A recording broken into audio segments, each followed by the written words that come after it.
Today we are going to discuss about Joule's law. ഇന്ന് നമ്മൾ discuss ചെയ്യാൻ പോകുന്നത് Joule's law ആണ്. സോ കഴിഞ്ഞ ക്ലാസ് നമ്മൾ വൈൻഡ് അപ്പ് ചെയ്യാനായിട്ട് നമ്മൾ ഇക്വേഷൻ പറഞ്ഞു നിർത്തി H is equal to I square RT അല്ലേ. അപ്പോൾ H is equal to I square RT നെ നമ്മൾ എന്തെന്ന് പറഞ്ഞു? Joule's heating, otherwise it is known as ohmic heating എന്ന് പറഞ്ഞു. ഇനി നമുക്ക് Joule's lawയുടെ ഡെഫിനിഷൻ ഒന്ന് പഠിക്കാം. Okay, the heat generated in a current carrying conductor is directly proportional to the square of its current, its resistance and the time of flow of current. ഇതാണ് എന്ത് Joule's law എന്ന് പറഞ്ഞത്. Okay, that means heat developed in a current carrying conductor. ഒരു current carrying കണ്ടക്ടറിൽ develop ചെയ്യുന്ന ഹീറ്റിന് എന്തിന് proportional ആയിരിക്കും?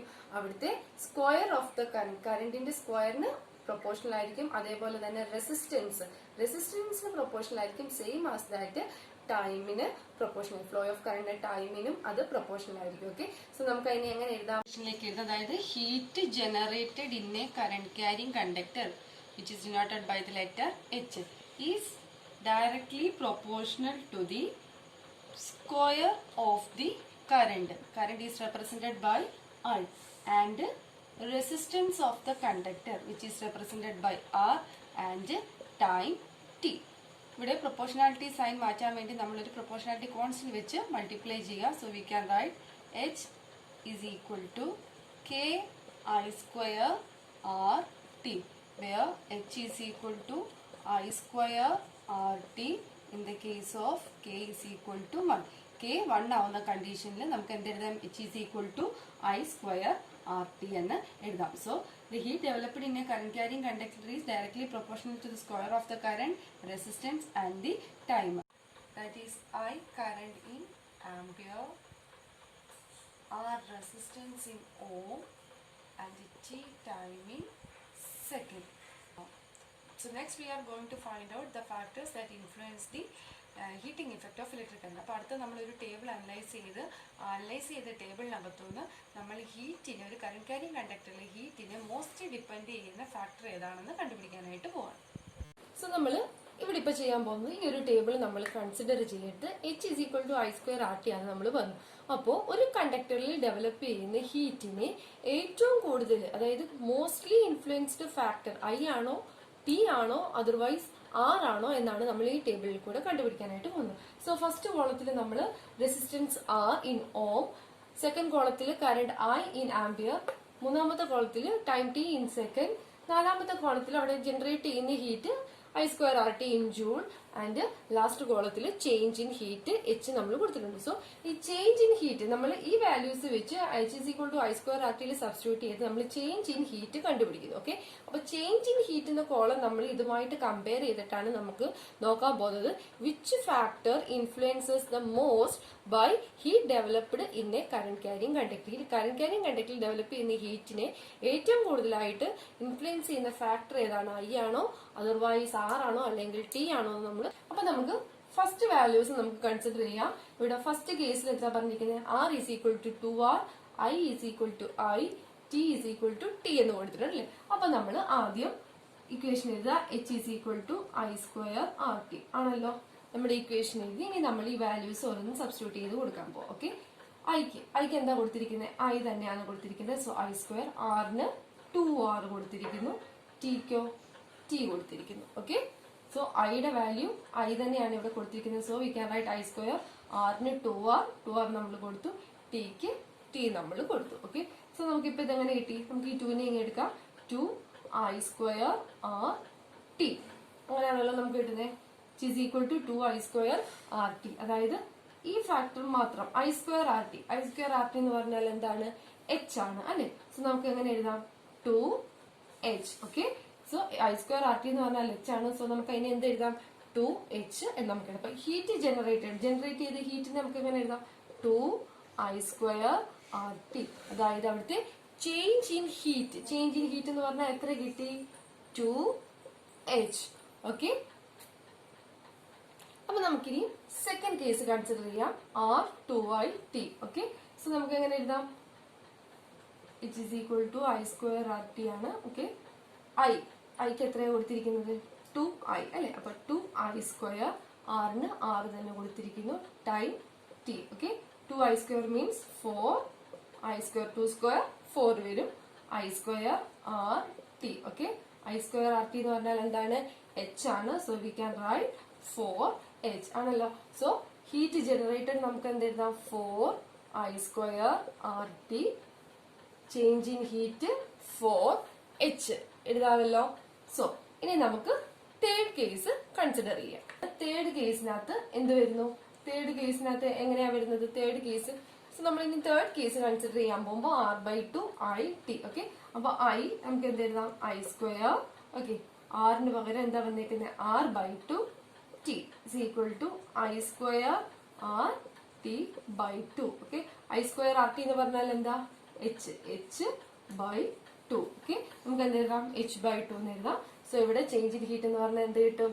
I square R by 2 അല്ലേ? I square R by 2 which is equal to നമുക്ക് ഇവിടെ എന്ത് എഴുതാം? h/2. ഓക്കെ, അടുത്ത നമുക്ക് ഫോർത്ത് കേസ് കൺസിഡർ ചെയ്യാം. ഫോർത്ത് കേസിൽ എന്ത് വരും? h is equal to I square R T. Fourth കേസിൽ ആറ് i/2t. അപ്പൊ ഫസ്റ്റ് ഐയുടെ കേസ് നമുക്ക് എന്താ? i/2 ഐ സ്ക്വയർ ആണ്. അപ്പൊ i/2 the whole square. Next R T ആണല്ലോ. അപ്പൊ ഇതിനെ നമുക്കൊന്ന് സോൾവ് ചെയ്ത് എങ്ങനെ വരും? I square by 4r t അല്ലേ? അപ്പൊ ഐ സ്ക്വയർ ആർ ടി നമുക്ക് എന്ത് കൊടുക്കാം? h/4. ഓക്കെ, അപ്പൊ നമുക്ക് ഇവിടെ എന്ത് കിട്ടി? I square by 4r t. ഇവിടെ എന്ത് കിട്ടും? h/4 ആണല്ലോ. അപ്പൊ നമുക്ക് അടുത്ത കേസ് കൺസിഡർ ചെയ്യാം. h is equal to I square R ടിക്കകത്ത് ഓക്കെ 6 i 2t എന്നാണ് കൊടുത്തിരിക്കുന്നത് അല്ലേ? അപ്പൊ ഐ സ്ക്വയർ നെക്സ്റ്റ് 6 2t ആണല്ലോ. 2t നമുക്ക് ഈ വെളിയിലത്തെ 2 I square R T that is equal to 2h ആണല്ലോ. അപ്പൊ എന്ത് കിട്ടി? 2 I square R T is equal to 2h. Okay, last കേസിൽ എന്താ വന്നിരിക്കുന്നത്? 6i/t/2 r/i/t/2 ആണല്ലോ. നമുക്ക് കൊടുത്താൽ I square R T by 2. So I square R T by 2. I square R T എന്ന് പറഞ്ഞാൽ h/2 ആണല്ലോ. So we can write I square R T by 2 which is equal to h/2. Okay, അപ്പോ ഇനി നമ്മൾ ഇതെല്ലാം ഒന്ന് analyse ചെയ്യാൻ പോകും. അനലൈസ് ചെയ്യുമ്പോൾ നമുക്ക് കാണാം when r is equal to 2r/i/t heat generated 2i square R T. അവിടെ എത്ര കിട്ടി? 2h. അവിടെ ജനറേറ്റ് ചെയ്ത് ചേഞ്ച് ഇൻ ഹീറ്റ് എന്ന് പറഞ്ഞാൽ 2h ആയി അല്ലെ? ഈ കേസിലോ അത് 4h ആയി, അതായത് 4 ടൈംസ് ഇൻക്രീസ് ചെയ്തു. r/2 ആയപ്പോൾ r/2i/t എന്ന കേസിൽ വന്നപ്പോ അവിടെ ജനറേറ്റ് ചെയ്ത ഹീറ്റ് എന്ത് ചെയ്തു? ഹാഫ് ആയിട്ട് മാറി അല്ലെ? അവിടെ ഹാഫ് ആയി. ഇനി അടുത്ത കേസിൽ 6i/2 ടിയുടെ ഉള്ള കേസിൽ അത് എന്തായിട്ട് മാറി? h/4 ആയിട്ട് മാറി. എന്താ h/4 എന്ന് പറഞ്ഞത്? ക്വാർട്ടർ ആയിട്ട് മാറി അല്ലെ? സെയിം ആസ് ദാറ്റ് ഈ കേസിൽ എന്ത് ചെയ്തു? എഗെയിൻ അത് ഡബിൾ ചെയ്തു അല്ലെ? എഗെയിൻ അത് ട്വൈസ് ആയി. നെക്സ്റ്റ് ലാസ്റ്റ് കേസിൽ അത് വീണ്ടും ഹാഫ് ആയി. അപ്പൊ നമ്മൾ ഇത് കൺസിഡർ ചെയ്യുമ്പോൾ നമുക്ക് എന്ത് മനസ്സിലാക്കാൻ പറ്റും? ഇവിടെ റെസിസ്റ്റൻസ് ഇൻക്രീസ് ചെയ്തപ്പോൾ അത് എന്ത് ചെയ്തു? ഐയും ടി നോർമൽ ആണ്. റെസിസ്റ്റൻസ് അവിടെ ഡബിൾ ചെയ്തപ്പോൾ അല്ലെങ്കിൽ ട്വൈസ് ആയപ്പോൾ അവിടെ ചേഞ്ച് ഇൻ ഹീറ്റ് എന്ന് പറഞ്ഞാൽ ട്വൈസ് ആയി. അതേപോലെ ഇവിടെ കറണ്ട് ട്വൈസ് ആയപ്പോൾ ചേഞ്ച് ഇൻ ഹീറ്റ് എന്ന് പറഞ്ഞാൽ 4 ടൈംസ് ഇൻക്രീസ് ചെയ്തു. Change in heat 4 times increase ചെയ്തു. ഈ കേസിൽ റെസിസ്റ്റൻസ് റെഡ്യൂസ് ചെയ്തു. റെസിസ്റ്റൻസ് ഹാഫ് ആയപ്പോൾ ചേഞ്ച് ഇൻ ഹീറ്റ് എന്തായി? ഹാഫ് ആയി. എഗെയിൻ ഇവിടെ കറണ്ട് റെഡ്യൂസ് ചെയ്തപ്പോൾ ചേഞ്ച് ഇൻ ഹീറ്റ് എന്ന് പറഞ്ഞാൽ എന്തായി? h/4 ആയി, ക്വാർട്ടർ ടൈംസ് ആയി. അതേപോലെ ഇവിടെ ടൈം ഇൻക്രീസ് ചെയ്തപ്പോൾ ടൈം ട്വൈസ് ആയപ്പോൾ ചേഞ്ച് ഇൻ ഹീറ്റ് എന്ന് പറഞ്ഞാൽ എന്ത് ചെയ്തു? 2 ടൈംസ് ഇൻക്രീസ് ചെയ്തു അല്ലെ? അതേമാതിരി ഇവിടെ ടൈം ഹാഫ് ആയപ്പോൾ ചേഞ്ച് ഇൻ ഹീറ്റ് എന്ന് പറയുന്നതും എന്തായിട്ട് മാറി? ഹാഫ് ആയിട്ട് മാറി. അപ്പൊ ഈ ഒരു ടേബിൾ അനലൈസ് ചെയ്താൽ നമുക്ക് എന്ത് മനസ്സിലാവും? ഓരോ ഫാക്ടേഴ്സ് ഇവിടെ റെസിസ്റ്റൻസ് ഡബിൾ ചെയ്തപ്പോൾ ഹീറ്റ് എന്ത് ചെയ്തു? ട്വൈസ് ആയി. അതേപോലെ തന്നെ ഇവിടെ ടൈം ഡബിൾ ചെയ്തപ്പോഴും ഹീറ്റ് എന്ത് ചെയ്തു? Change in heat twice times ആയി. പക്ഷെ കറണ്ട് ഡബിൾ ചെയ്തപ്പോൾ എത്ര ടൈംസ് ആയിട്ട് ജനറേറ്റ് ചെയ്ത് അവിടെ ചേഞ്ച് ഇൻ ഹീറ്റ് ഇൻക്രീസ് ചെയ്തു? 4 ടൈംസ് ഹീറ്റ് അവിടെ ഇൻക്രീസ് ചെയ്തു. When r become 2 or twice, then change in heat is 2h. Same as that when time is 2t, then also change in heat will be 2h. But at the time when current increases as 2 times, what happens? The change in heat become 4 times increased. Change in heat avade etra time aayittu koodi? 4 times അവിടെ heat increase ചെയ്തു. അപ്പൊ ഇത്രയും ഒരു ഇത് വെച്ച് നമുക്ക് ഈ ഒരു ടേബിൾ അനലൈസ് ചെയ്തപ്പോൾ നമുക്ക് എന്ത് മനസ്സിലായി? Which is the factor that mostly influence the change in heat in a conductor. കണ്ടക്ടറിലെ ഹീറ്റിനെ ഇൻഫ്ലുവൻസ് ചെയ്യുന്ന ഏറ്റവും വലിയൊരു ഫാക്ടർ എന്ന് പറഞ്ഞാൽ ഏതാണ്? That will be the intensity of the current. അതായത് കറന്റ് ഇൻക്രീസ് ചെയ്തപ്പോഴാണ് എന്ത് ചെയ്തത്? അവിടെ change in heat 4 times increase ആയത്. അപ്പോൾ റെസിസ്റ്റൻസ് ഇൻക്രീസ് ചെയ്താലും എന്ത് സംഭവിക്കും? റെസിസ്റ്റൻസ് ഇൻക്രീസ് ചെയ്താലും അവിടെ ചേഞ്ച് ഇൻ ഹീറ്റിനെ ഇൻഫ്ലുവൻസ് ചെയ്യുന്നുണ്ട്. അതേപോലെ ടൈം ഇൻക്രീസ് ചെയ്താലും അവിടെ ഇൻക്രീസ് സംഭവിക്കുന്നുണ്ട്. എങ്കിൽ കൂടി ഇന്റൻസിറ്റി ഓഫ് ദ കറന്റ് ആണ് ഇവിടെ മോസ്റ്റ്ലി അഫക്ട് ചെയ്യുന്നത്. അതായത് ഇന്റൻസിറ്റി ഡബിൾ ആയി, കറന്റിന്റെ ഇന്റൻസിറ്റി കൂടിയപ്പോൾ അവിടെ 4 ടൈംസ് ഡെവലപ്പ് ചെയ്ത് ഹീറ്റ് കൂടുതലാണ് അല്ലെ. സോ അപ്പൊ നമ്മൾ ഇപ്പം ചെയ്തത് ഒരു ടേബിൾ അനലൈസ് ചെയ്ത് നമ്മൾ ഒരു കറന്റ് ക്യാരിങ് കണ്ടക്ടറിൽ ഡെവലപ്പ് ചെയ്യുന്ന ഹീറ്റിനെ ഇൻഫ്ലുവൻസ് ചെയ്ത ഫാക്ടേഴ്സ് എന്തൊക്കെയാണെന്ന് നമ്മൾ കണ്ടുപിടിച്ചു. ഓക്കെ, അപ്പോൾ നമുക്ക് മനസ്സിലായി ഡെവലപ്പ് ചെയ്യുന്ന ഹീറ്റിൽ ഇൻഫ്ലുവൻസ് ചെയ്യുന്ന ഫാക്ടേഴ്സ് കറന്റ്, റെസിസ്റ്റൻസ്, ടൈം ആണെന്നുള്ളത്. കുറച്ചും കൂടി കറന്റിന്റെ ഇന്റൻസിറ്റി കൂടുമ്പോഴാണ് അവിടെ ഹീറ്റ് ഡെവലപ്പ് ചെയ്യുന്നത് കുറച്ച് കൂടുതലെന്ന് നമുക്ക് മനസ്സിലായി. ഇനി നമ്മൾ അതിനെ ഒരു എക്സ്പെരിമെന്റൽ മെത്തേഡിൽ കൂടി പ്രൂവ് ചെയ്യിക്കാൻ പോവാണ്. അതാണ് നിങ്ങളുടെ ടെക്സ്റ്റിൽ കൊടുത്തിരിക്കുന്ന ഒരു ഫിഗർ ആണിത്. നമുക്ക് ഇതിനെ ഒന്ന് അനലൈസ് ചെയ്ത് നോക്കാം. ഓക്കെ, അപ്പൊ ഈ ഒരു സർക്യൂട്ട് ഡയഗ്രം, ഒരു എക്സ്പെരിമെന്റൽ മെത്തേഡിന്റെ സർക്യൂട്ട് ഡയഗ്രം നമ്മളിവിടെ വരച്ചിട്ടുണ്ട്. അതായത് 2 beaker A and B which consist of, അതായത് ഈ beaker A beaker 200 milli capacity ആണ്. അതേപോലെ തന്നെ ബി ബീക്കറും 200 മില്ലി കപ്പാസിറ്റി തന്നെയാണ്. 2 ബീക്കേഴ്സിൽ 100 മില്ലീസ് ഓഫ് വാട്ടർ എടുത്തിട്ടുണ്ട്. ഓക്കെ, അതേപോലെ തന്നെ എ ബീക്കറിൽ പി ക്യൂ എന്ന് പറയുന്നത് നിക്രോം വയറാണ്. Nichrome wire. ഓക്കെ, ഇവിടെ നിക്രോം വയർ നമ്മൾ കൊടുത്തിരിക്കുന്നു. അതേപോലെ തന്നെ ബി ബീക്കറിൽ വെച്ചിരിക്കുന്നത് കോപ്പർ വയർ ആണ്. ഓക്കെ, സോ എ ബി ബീക്കറിൽ 100 ml ഓഫ് വാട്ടർ, അതിനകത്ത് P Q nichrome wire connect ചെയ്തിരിക്കുന്നു. അതേപോലെ തന്നെ ബി ബീക്കറിൽ RS എന്ന് പറയുന്നത് കോപ്പർ വയറാണ്. നമ്മൾ സർക്യൂട്ടിൽ എന്ത് കൊടുത്തിരിക്കുന്നത്? ഒരു അമ്മീറ്റർ കണക്ട് ചെയ്തിട്ടുണ്ട്, ഒരു റിയോസ്റ്റാറ്റ് കണക്ട് ചെയ്തിട്ടുണ്ട്, അതേപോലെ തന്നെ 6 വോൾട്ട് ബാറ്ററി, സ്വിച്ച് എല്ലാം കണക്ട് ചെയ്ത് ഒരു സർക്യൂട്ട് ഡയഗ്രം, അതായത് കണക്ഷൻസ് എല്ലാം നമ്മൾ കൊടുത്തിട്ടുണ്ട്. ഓക്കെ, റിയോസ്റ്റാറ്റ് എന്ന് പറഞ്ഞാൽ എന്താ? It is A varying resistance ആണ്. നമുക്ക് അതിന്റെ റെസിസ്റ്റൻസ് വേരി ചെയ്യാനായിട്ട് സാധിക്കുന്നു. ഒരു 6 വോൾട്ട് ബാറ്ററി കൊടുത്തിട്ടുണ്ട്. അമ്മീറ്റർ എന്താ നിങ്ങൾക്കറിയാം? It is an instrument used to measure current in the circuit. സർക്യൂട്ടിൽ കൂടി ഫ്ലോ ചെയ്യുന്ന കറന്റിനെ മെഷർ ചെയ്യാനുള്ളത് ഡിവൈസ് ആണ് എന്ത്? അമ്മീറ്റർ. അപ്പോൾ നമ്മുടെ സർക്യൂട്ട് ഡയഗ്രാം ഇതാണ്. ഓക്കെ, അപ്പൊ ഇവിടെ നടക്കുന്ന കാര്യം എന്ന് പറഞ്ഞാൽ നമ്മൾ ഇവിടെ കറന്റ് നമ്മൾ ഈ ഒരു സർക്യൂട്ട് ഡയഗ്രത്തിൽ കൂടി നമ്മൾ അനലൈസ് ചെയ്യാൻ പോവാണ്. അതായത് കറന്റ്, റെസിസ്റ്റൻസ്, ടൈം എങ്ങനെ ഹീറ്റിനെ ഇൻഫ്ലുവൻസ് ചെയ്യുന്നു എന്നുള്ളത് നമ്മൾ അനലൈസ് ചെയ്യാനായിട്ട് പോവാണെന്ന്. ഓക്കെ, നമ്മൾ പറഞ്ഞു പി ക്യൂ എന്ന് പറയുന്നത് നിക്രോം വയർ ആണ്. അതേപോലെ RS എന്ന് പറയുന്നത് കോപ്പർ വയർ ആണ്. ഇവിടെ നിക്രോം വയറിന്റെ സെയിം ലെങ്തും ഡയമീറ്ററും തന്നെയാണ് ഇവിടെ എടുത്തിരിക്കുന്നത്. എന്ത്? കോപ്പർ വയർ എന്ന് പറഞ്ഞത്. അപ്പോൾ രണ്ടിന്റെയും ലെങ്തും സെയിം ആണ്, ഡയമീറ്ററും സെയിം ആണ്. ഒരിടത്ത് നിക്രോം യൂസ് ചെയ്തിരിക്കുന്നു, മറ്റൊരിടത്ത് കോപ്പർ വയർ യൂസ് ചെയ്തിരിക്കുന്നേ ഉള്ളൂ. അപ്പൊ ആദ്യം ഈ എക്സ്പെരിമെന്റൽ സെറ്റപ്പ് എല്ലാം ചെയ്ത് കഴിഞ്ഞിട്ട് ഫസ്റ്റിൽ ഒരു തെർമോമീറ്റർ വെച്ച് 2 വാട്ടറിലെ ടെമ്പറേച്ചർ ഒന്ന് മെഷർ ചെയ്യുക. ഓക്കെ, അതിനുശേഷം നമ്മൾ ചെയ്യേണ്ടത് സ്വിച്ച് ഓൺ ചെയ്യുക. സ്വിച്ച് ഓൺ ചെയ്യുന്ന സമയത്ത് എന്ത് സംഭവിക്കും? The electric current will pass through the conductor and it will reaches in beaker A and beaker B. നമുക്കറിയാം ബീക്കർ എയിൽ പി ക്യൂ എന്ന് പറഞ്ഞ നിക്രോം വയറാണ്. അതേപോലെ ബി ബീക്കറിൽ കോപ്പർ വയറുമാണ്. അതായത് നിക്രോം വയർ എടുത്തിരിക്കുന്ന സെയിം ലെങ്തും ഡയമീറ്ററും തന്നെയാണ് കോപ്പർ വയറും യൂസ് ചെയ്തിരിക്കുന്നത്.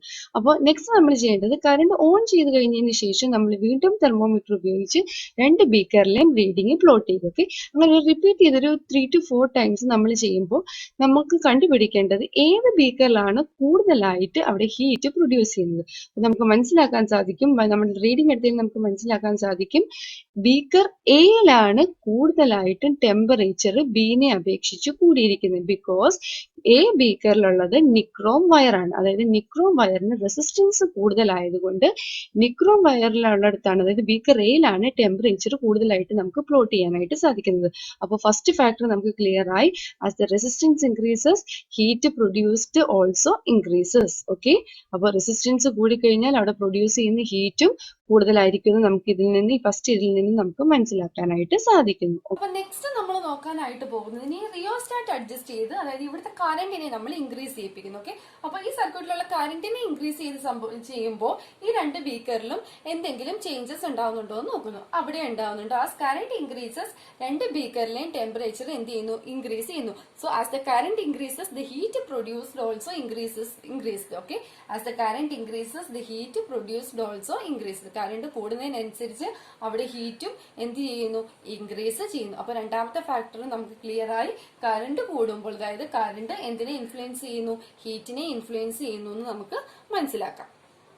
അപ്പൊ രണ്ട് കേസ് നമ്മൾ പറഞ്ഞു. ആദ്യം നമ്മൾ പറഞ്ഞ കേസ് എന്ന് പറഞ്ഞാല് ടെമ്പറേച്ചർ മെഷർ ചെയ്ത് കഴിഞ്ഞപ്പോൾ നിക്രോം വയറിന്റെ ഇരിക്കുന്നത്, അതായത് നിക്രോം വയർ ഇരിക്കുന്ന ബീക്കറിലാണ് ടെമ്പറേച്ചർ കൂടുന്നത്. അതായത് അവിടെ ഹീറ്റ് പ്രൊഡ്യൂസ് ചെയ്യുന്നതാണ് കൂടുതൽ, ബിക്കോസ് നിക്രോമിന് റെസിസ്റ്റൻസ് കൂടുതലാണ്. അപ്പൊ നമുക്ക് മനസ്സിലായി റെസിസ്റ്റൻസ് ഹീറ്റിനെ അഫക്ട് ചെയ്യുന്ന ഒരു ഫാക്ടറാണ്. പിന്നെ നമ്മൾ പറഞ്ഞു റിയോസ്റ്റാറ്റ് അഡ്ജസ്റ്റ് ചെയ്ത് ഈ സർക്യൂട്ടിലെ കറണ്ടിന്റെ ഫ്ലോ കൂട്ടുന്നു. കറണ്ടിന്റെ ഫ്ലോ കൂട്ടുമ്പോൾ നമുക്ക് മനസ്സിലാക്കാം എന്താ, അവിടെ രണ്ട് ബീക്കറിൽ അവിടെ എന്ത് സംഭവിക്കുന്നു, അവിടെ ഹീറ്റ് പ്രൊഡ്യൂസ് ചെയ്യുന്നത്, ഹീറ്റ് അവിടെ ഇൻക്രീസ് ചെയ്യുന്നതായിട്ട് കാണുന്നു. As current increases heat produced also increase എന്ന് നമുക്ക് മനസ്സിലായി. ഇനി നമ്മൾ മൂന്നാമത്തെ ഫാക്ടർ അനലൈസ് ചെയ്യാൻ പോവാണ്. അതായത് ഇവിടെ നമ്മൾ ടൈമിനെ ഒന്ന് ഇൻക്രീസ് ചെയ്യുന്നു. ഓക്കെ, അപ്പൊ അതായത് ഇത്ര ടൈം നമ്മൾ വെക്കുന്നു, അല്ലെങ്കിൽ അങ്ങനെ ഒരു റിപ്പീറ്റഡ് ആയിട്ട് നമ്മൾ കുറച്ച് ടൈം 5 മിനിറ്റ്സ് 10 മിനിറ്റ്സ് അങ്ങനെ ടൈം ഇൻക്രീസ് ചെയ്ത് നോക്കുമ്പോഴും നമുക്ക് എന്ത് മനസ്സിലാക്കാൻ സാധിക്കുന്നു, as the time increases that also affect the heat produced in the beaker. അതായത് ടൈം കൂട്ടുന്ന സമയത്തും അവിടെ എന്ത് സംഭവിക്കുന്നു, ടെമ്പറേച്ചർ ഇൻക്രീസ് ചെയ്യുന്നതായിട്ട് നമുക്ക് കാണാനായിട്ട് സാധിക്കുന്നു.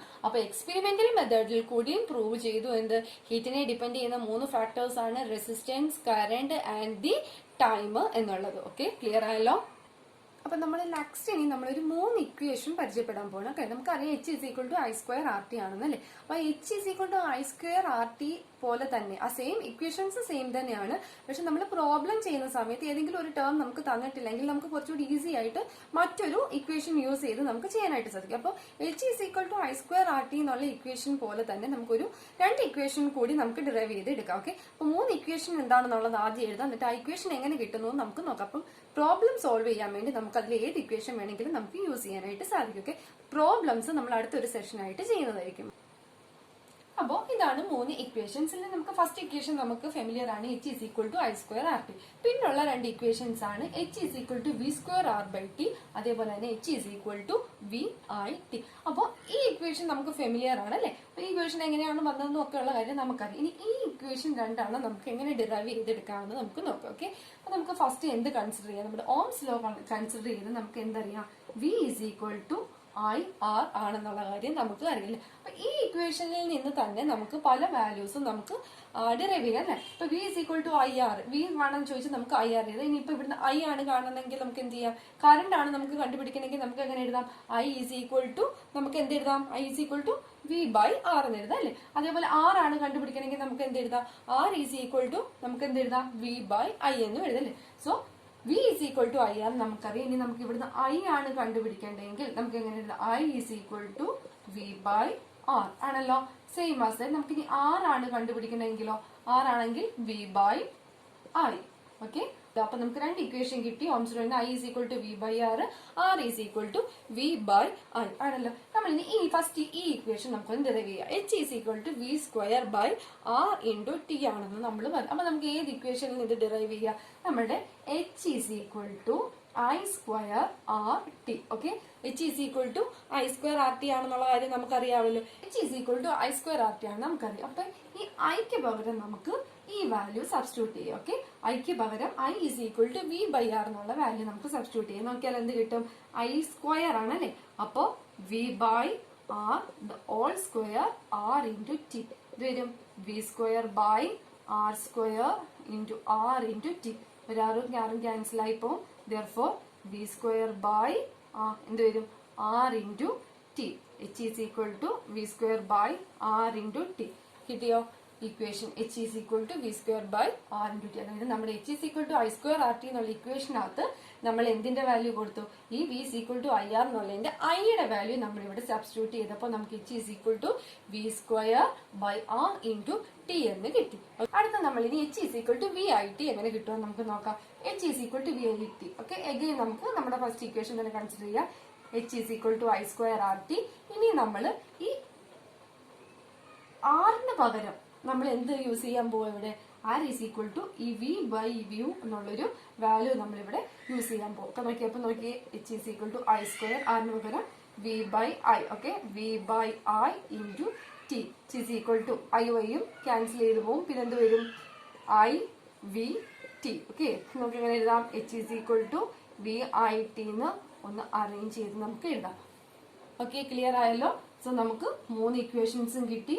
First H = I²RT, second H = V²/R × T, and മൂന്നാമത്തെ H is equal to V ആയിട്ട്. അതായത് ഈ 3 ഇക്വേഷൻസും അറിഞ്ഞിരിക്കുക. ഇക്വേഷൻസ് 3 സെയിം തന്നെയാണ്, പക്ഷെ നമുക്ക് ഏത് വേണമെങ്കിലും നമുക്ക് പ്രോബ്ലം ചെയ്യാനായിട്ട് അപ്ലൈ ചെയ്യാനായിട്ട് സാധിക്കും. സോ ഇന്നത്തെ ഈ സെഷൻ എല്ലാവർക്കും മനസ്സിലായെന്ന് വിശ്വസിക്കുന്നു. സോ അടുത്ത പാർട്ടിൽ നമുക്ക് ഇതിന്റെ പ്രോബ്ലംസും പിന്നെ ഇതിന് ശേഷം ഒരു 2 ഹീറ്റേഴ്സ് കൺസിഡർ ചെയ്തൊരു ടേബിൾ നിങ്ങൾക്ക് കൊടുത്തിട്ടുണ്ട്, അതും കൂടെ നമുക്ക് അനലൈസ് ചെയ്യാം. ഓക്കെ.